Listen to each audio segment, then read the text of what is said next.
you begin looking at life with such a different lens. And the things that were important before became almost irrelevant. A common thread that I've noticed in this podcast when I have conversations with people is people finding gratitude through grief, gratitude through the challenges and through the hard moments, and that life happens for us, but not to us. And I've heard some of your experience. Could you share your experience with your brain operations?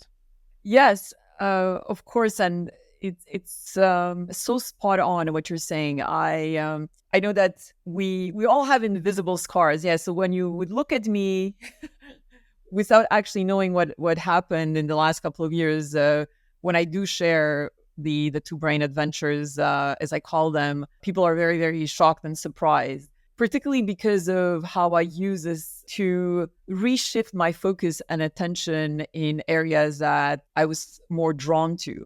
So just to highlight basically the journey I've been on, in November 2020, I underwent a 9-hour brain operation to remove a benign tumor that had been growing for over 10 years, and I had 0 symptoms.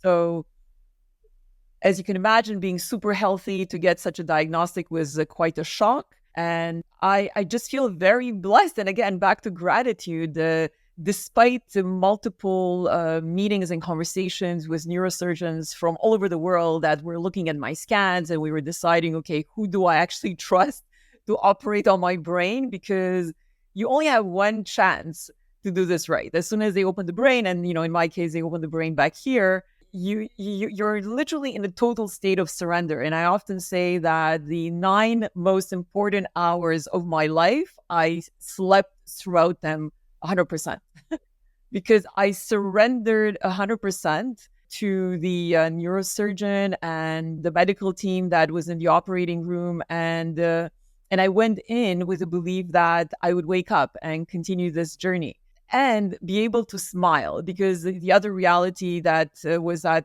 the tumor was basically pressing on my facial nerve, and consequently there was a risk of facial paralysis. And even as I was in the operating room, I'm still talking with a neurosurgeon, and I was basically saying, okay, don't remove all the tumor. If there's any risk that I will not be able to smile, I need to continue smiling. So he kept laughing because this is something I had mentioned to him so many times. And as I said, he's done a brilliant job in removing 100% of the tumor, and I'm totally fine. As you can see, I can smile, which is amazing. But when you wake up from such an experience, and despite the fact that I couldn't walk and it just took, a very long time to, get back on my feet, let's just call it, you begin looking at life with such a different lens. And the things that were important before became almost irrelevant. And one of the things that I kept clinging into, particularly prior to deciding who do I share the news with, I was clinging to this image of Andreea being a superwoman and doing incredible things. And it felt as if I would share the fact that I had the brain tumor, it really showed a very vulnerable side to me, and that I was no longer that superwoman. And I wanted to cling to this image that society and the business world had labeled on me. And one of my business partners at the time helped me conquer that, if you wish, and actually go beyond that and let go of that image.